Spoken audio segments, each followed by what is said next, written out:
Brightburn is this kind of superhero horror movie hybrid, produced by James Gunn, who made Guardians of the Galaxy and perhaps more significantly Super. Written by Mark Gunn, who I think is James Gunn's cousin, and Brian Gunn, who I think is his brother. I think that's right. They're all connected familiarly. Story is, and stop me if you recognize this, couple trying for a baby in they have a Kansas, rural Kansas home. Suddenly something falls out of the sky, glowing red. Boom. Cut to many years later, the couple, played by Elizabeth Banks and David Denman, are very happy parents of an adopted son, played by Jack St. Dunn, who is now at school and is just about to hit, puberty, adolescence, the difficult teenage years. He's super smart, but he's also dorky and different, and he gets bullied. And he's previously loving, but he's starting to become a bit stroppy, okay? And this is something that all parents will recognise. But he also appears to be discovering inner and indeed outer strengths.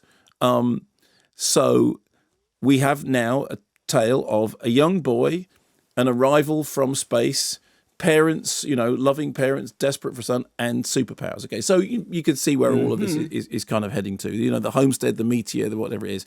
Also, the alliterative name, Brandon Bray. So it's not, that's how it's set up. You don't have to be a comic books aficionado, which I'm not, to understand that. Bit of Clark Kent. And the trailer tells you that it's a bit of a horror movie, and also the trailer. I mean, I think many of the posters sell it almost entirely as a horror movie, and there's the slogan which he isn't here to save the world.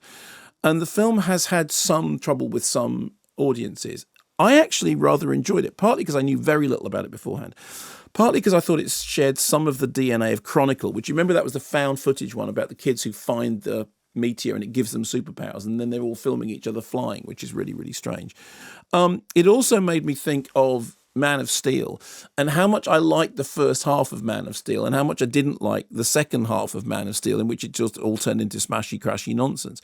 Like Carrie, the De Palma adaptation of the Stephen King story, it's one of those things about there's a very thin line between a superhero and a monster, between an ability and a curse. It also reminded me of that episode of The Twilight Zone from the early 1960s, which I think is called It's a Good Life, in which there's a whole bunch of people who are terrified of a child on a farm who has powers that they're all in awe of. So they have to keep the kid happy, because if the kid gets unhappy, then bad things happen. And what impressed me most about it was how long it managed to sustain the idea that it was a story about parents trying to protect their child from a secret that they were guilty of keeping, but without actually playing its hand, without actually turning into the thing that the poster very much sells it as being.